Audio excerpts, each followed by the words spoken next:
ଯେତେବେଳେ ସମୁଦ୍ରର ଧରେ ଭୂମିକମ୍ପ ସୃଷ୍ଟି ହୁଏ, ଭୂମିକମ୍ପ ହୁଏ, ସେତେବେଳେ ବଡ ଧରଣର ଭୂମିକମ୍ପ ହେଲେ ସୁନାମି ଆସିବା ସୁନିଶ୍ଚିତ। ଆଉ ସେ ସୁନାମି ଆସିଲା ବୋଲି ଆପଣ କେମିତି ଜାଣିବେ? କେମିତି ଆଜ୍ଞା? ଆପାତତଃ ବଡ ଧରଣର ଭୂମିକମ୍ପ ସମୁଦ୍ରରେ ହେଲେ ଆପଣଙ୍କର ସମୁଦ୍ର ଢେଉ ସମୁଦ୍ର ମଧ୍ୟରେ 5 ମିଟରରୁ 10 ମିଟର ପର୍ଯ୍ୟନ୍ତ ଉଚ୍ଚତା ଢେଉ ସୃଷ୍ଟି ହେବ। ତାହା ଗଭୀର ସମୁଦ୍ରରୁ ଆଜ୍ଞା ଉପକୂଳକୁ ଯେତେବେଳେ ଆସିବ ଜଳ ନିକଟକୁ ତାର ଶକ୍ତି କମିଲେ ମଧ୍ୟ କିନ୍ତୁ ସୁନାମି ସ୍ଥଳ ଭାଗରେ 40 ମିଟର ଉପରେ ଘଣ୍ଟାକୁ 40 ମିଟର ବେଗରେ ଗତି କରିବ। ସେଇପାଇଁ ଆମେ ନିଶ୍ଚିତ ଘଣ୍ଟାକୁ ସମୁଦ୍ରରୁ 800ରୁ 1000 କିଲୋମିଟର ବେଗରେ ସେ ସୁନାମି ଆସିବ। ତା କେମିତି ଆସିବ ଆମେ ଆପଣମାନଙ୍କୁ ସୂଚନା ଦେଉଛୁ। ସମୁଦ୍ରର ଜଳ ଯେ ପଛକୁ ଘୁଞ୍ଚି ଯିବ,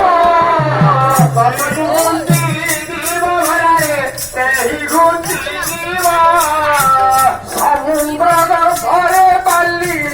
ଗୋଳି ଯେ ଦିଶିବ, ଗୋଳିରେ ଦିଶିବ ବାଲି, ଗୋଳିରେ ଦିଶିବ।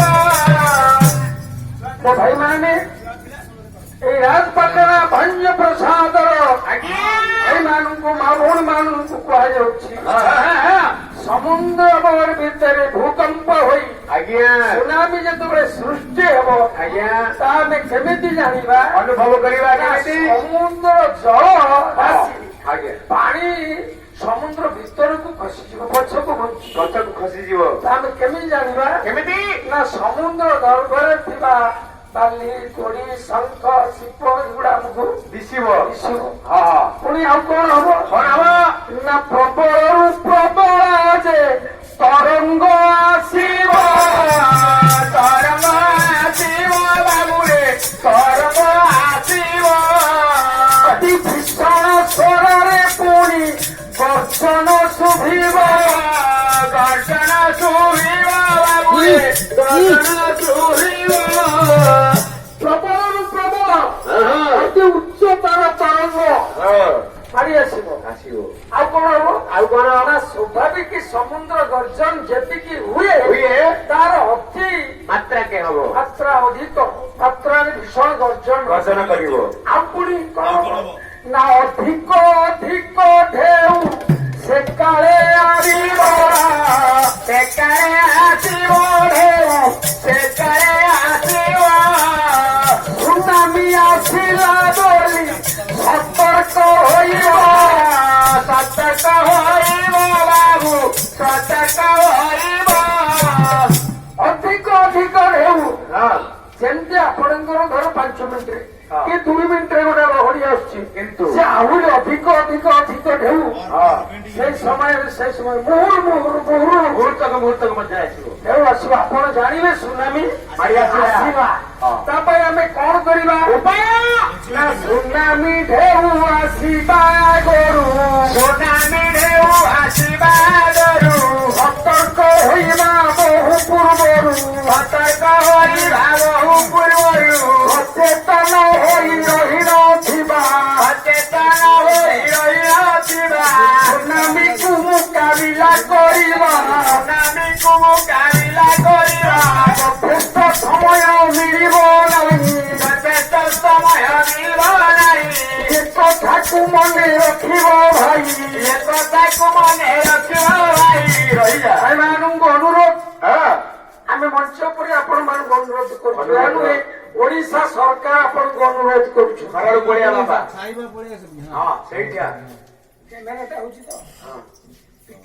ସୁନାମି ଢେଉ ଆସିବା ଆଗରୁ ଆମେ ଟିକେ ସତର୍କ ନଗଲେ ଭାରି ଅସୁବିଧାରେ ପଡିବା। ଆମେ ସଚେତନ ହୋଇଥିବା, କାଳେ ଢେଉ ଆସିଲା କି ସମୁଦ୍ର ଜଳ ଘୁଞ୍ଚିଗଲା କି ବାଲି ଗୋଟେ ଦିଶିଲା କି ଏଇଟାକୁ ସଚେତନ ହେଇ ରହିଥିଲେ ଆମେ ଶୀଘ୍ର କିଛି ଉପାୟ କରିବା ହଁ ଗୋଟେ କଣ କରିବା ନା ସେମିତି କହିପାରିବ ଯଥେଷ୍ଟ ସମୟ ମିଳିବ ନାହିଁ ଏ କଥାକୁ ମନେ ରଖିବ ଭାଇ ଯଥେଷ୍ଟ ସମୟ ତା ପାଇଁ ମିଳିବ ନା ଆମେ ସମୁଦ୍ର କୂଳରେ ଅଛନ୍ତି ତୋର ଫିସିଂ ରେ ଯାଇଛନ୍ତି ହଁ କଣ ହଉଛି ଜାଲ ଉଠେଇଦବା ଯିବା ତ ନାଇଁ ଏମିତି ଭାବିଲେ ଜୀବନ ଆଉ ନିରାପଦ ଆଉ ଆମ ଗ୍ରାମବାସୀ ଆମେ ଯୋଉ ଘର ଦ୍ୱାର କରି ବସବାସ କରି ରହିଛନ୍ତି ଆପଣଙ୍କର ତ ପଞ୍ଚାୟତ ସମୁଦ୍ର ଉପକୂଳବର୍ତ୍ତୀ ଅଞ୍ଚଳ ଆପଣ ମାନେ ସମସ୍ତ ଆକଳନ କରିବେ ଆମ ଘର କଥା ଘର ସମୁଦ୍ର ପତନ ଠାରୁ ଘରଟିଆ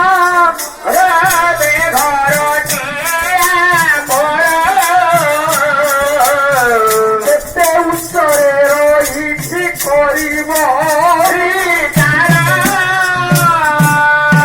ଆଜ୍ଞା ସମୁଦ୍ର ପତନ ଠାରୁ ଆମ ଘରଟା କେତେ ଉଚ୍ଚତାରେ ଅଛି କି ଖାଲରେ ଅଛି ତାକୁ ଆପଣ ମାନେ ଟିକେ ଚିନ୍ତା କରିବା ତାହେଲେ ଭୁଲ ହେଇଯିବ ଖାଲି ସେତିକି ନୁହେଁ ଆଉ କହିଲା କର୍ମସ୍ଥଳୀ ବିଦ୍ୟାଳୟ ଯୋଗାଯୋଗ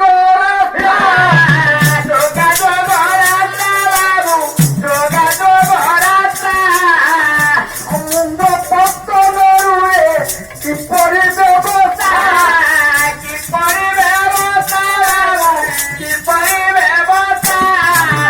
କର୍ମସ୍ଥଳୀ ଆପଣ ମାନେ ଆମ ଅଞ୍ଚଳ ମୁଁ ଏଇ ରାଜନଗର ଅଞ୍ଚଳର ଲୋକ ଆମେ ତ ସେଇ ବ୍ଲକର ରାଜନଗର ବ୍ଲକ ଅନ୍ତର୍ଗତ ଭିତରଗଡ଼ ପଞ୍ଚାୟତର ଲୋକ ସରକାରଙ୍କ ଦ୍ୱାରା ନିଯୁକ୍ତି ଆସିଛି ଆପଣ ମାନେ ବିଚାର କରିବେ ଆମର କର୍ମସ୍ଥଳୀ ଆମେ ଚାଷ ଜମି ଆମେ ବଗିଚାରେ କାମ କରୁଛୁ ନାଇଁ ଦୋକାନରେ ବ୍ୟବସାୟରେ ଅଛନ୍ତି ନାଇଁ ବିଦ୍ୟାଳୟ ଆମ ପିଲାମାନେ ପଢିବାକୁ ଯାଇଛନ୍ତି ଇଏ ସୁନାମି ଆସିବ ଏ ଯୋଉ ଯୋଗାଯୋଗ ରାସ୍ତା କେଉଁ ରାସ୍ତାରେ ଗଲେ ଆମ ପିଲା ନିରାପଦରେ ଯିବେ କେଉଁ ରାସ୍ତାରେ ଗଲେ ଆମ କର୍ମସ୍ଥଳୀକୁ ଯିବା ଆମ ବିଜନେସ୍ ହାଟ ବଜାର ଆମ ବିଦ୍ୟାଳୟ ଆମେ କେମିତି ନିରାପଦରେ ଯାଇପାରୁ ତାର ବ୍ୟବସ୍ଥା ଆମେ ଆଗରୁ ଚିନ୍ତା କରିବା ନା ନାଇଁ ଆଜ୍ଞା କେଉଁ ରାସ୍ତା ଦେଇ ଆମେ ବିଦ୍ୟାଳୟ ଯିବା କେଉଁ ରାସ୍ତାଟାକୁ ନିରାପଦ ବୋଲି ସଚେତନ ହୋଇ ନିରାପଦ ସ୍ଥାନଟିକୁ ଆମ୍ଭେ ଯେ ବାଛିବା ଆଉ କଣ ଯଦି ସୁନାମି ଆସିଲା ଆମେ କେଉଁ ନିରାପଦ ରାସ୍ତାରେ ଆଶ୍ରୟ ସ୍ଥଳୀକୁ ଭାଇ ନିରାପଦ ଯିବା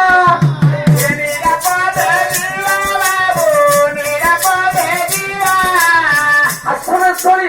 ଯୋଉ ବାତ୍ୟା ଆଶ୍ରୟସ୍ଥଳୀ ଆମର ହୋଇଛି ସେଇ ରାସ୍ତାକୁ ନିର୍ଣ୍ଣୟ କରିବା କେଉଁ ରାସ୍ତାରେ ଗଲେ ତା ଠିକ ହବ ତ ଶୀଘ୍ର ଯାଇ ପହଞ୍ଚିବ ଏ ନିର୍ଣ୍ଣୟ କରିବା ଆମର 2 ନମ୍ବର 3 ନମ୍ବର ସମୁଦ୍ର କୂଳେ ଥିବା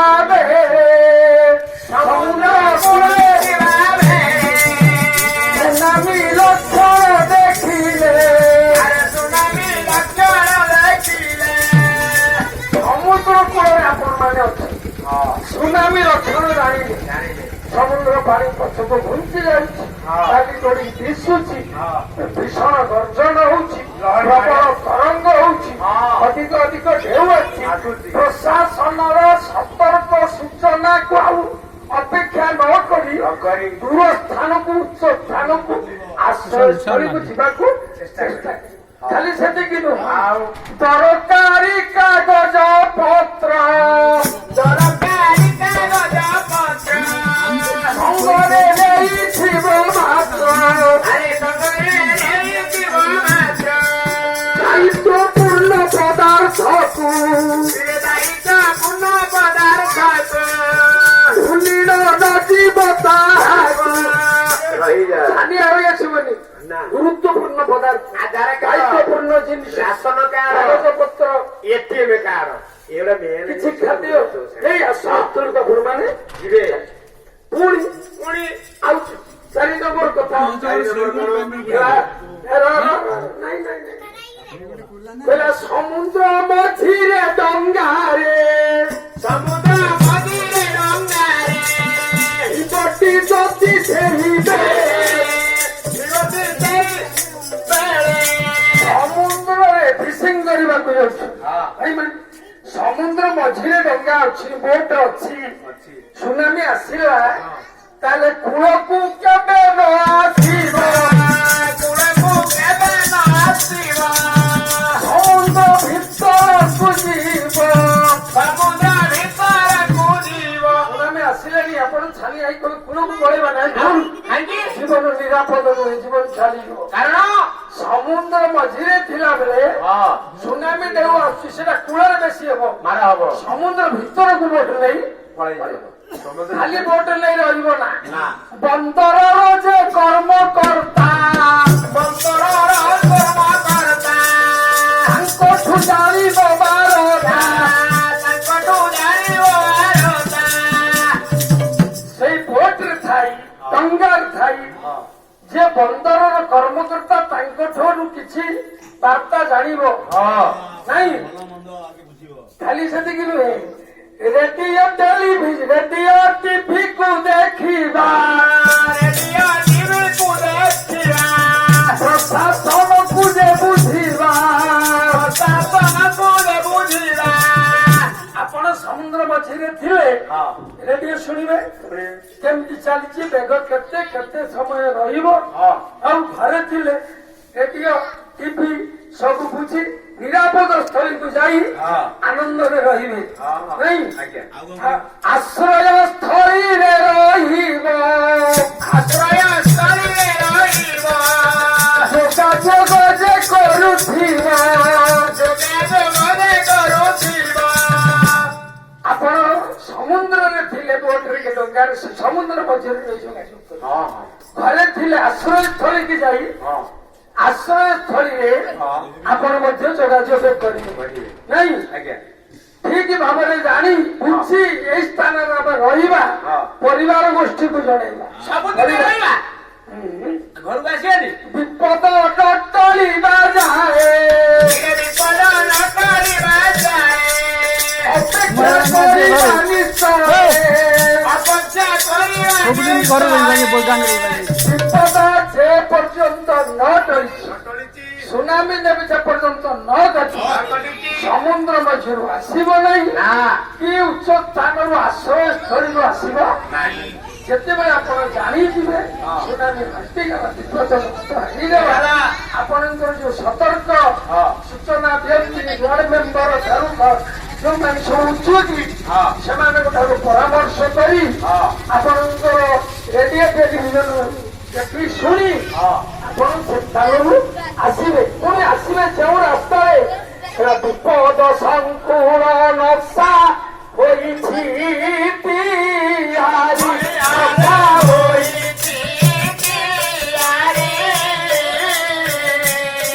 ଯୋଗାଯୋଗ ଯିବା ଆସିବା ରାସ୍ତା ବାବୁ ବୁଝିବ ବିପଦ ସଂକୁଳ ନକ୍ସା ପ୍ରଶାସନ ମାନେ ନକ୍ସା କରିଦେଇଥିବେ ଏଇ ବାଟରେ ଗଲେ କଣ ବିପଦ ସେ ବାଟ ଛାଡି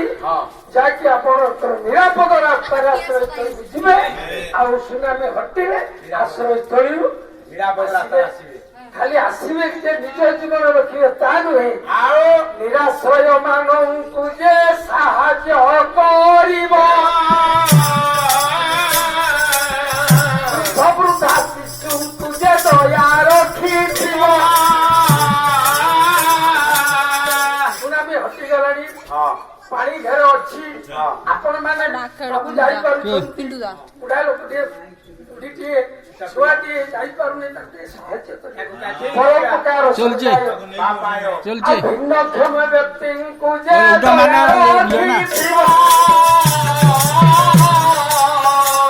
ବଞ୍ଚି ଜଗତକୁ ବଞ୍ଚାଇ ପାରିବ ଏଇ ଯିବା ଆସିବାରେ ଭିନ୍ନକ୍ଷମ ଚକ୍ଷୁହୀନ ଚକ୍ଷୁହୀନ ଆପଣ ଭିନ୍ନକ୍ଷମ ପରା ବୋଲିଓ ଛୋଟା ଅନ୍ଧ କେନ୍ତା କଣ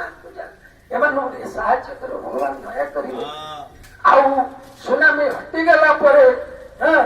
ଘର ପାଖେ ବାବୁ ରହିଥିଲେ କୋଠା ଘର ବାବୁ ଥିଲେ କୋଠା ଘର ଚତୁଃପାର୍ଶ୍ୱେ ପୁରୀ ରହିଥିବ ପାଣି ପୁରୀ ପୋଲ ରାସ୍ତା